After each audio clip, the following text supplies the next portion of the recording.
শাকিব খান সম্পর্কের সুতা কেটে দিলেও ভুলতে পারেননি অপু বিশ্বাস ও শবনম বুবলী। সন্তানের পিতার জন্য আগের মতোই ভালোবাসা প্রদর্শন করেন তারা। বিভিন্ন সংকটে শাকিবের হয়ে সরব হন, তবে এবার ব্যতিক্রম।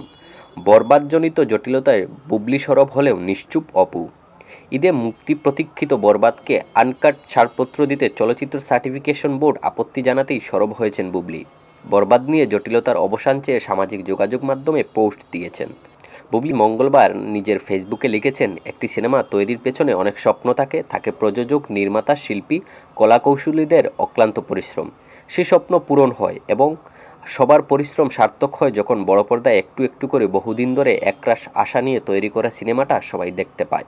এরপর লেখেন, আমরা ঈদের সিনেমা জংলি যেমন দর্শককে দেখাতে চাই, তেমনি বরবাদ, দাগি, জিন, চক্কর ঈদের মুক্তির অপেক্ষায় থাকা সব সিনেমাই দর্শক দেখতে পাক।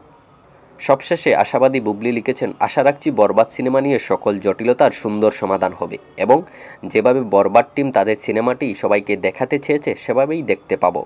বুবলী ছাড়াও বরবাদের পাশে দাঁড়িয়েছেন সিয়াম আহমেদ, ইমরান মাহমুদুল সহ অনেকেই, কিন্তু এ নিয়ে এক লাইনও লেখেননি শাকিবের প্রাক্তন স্ত্রী অপু।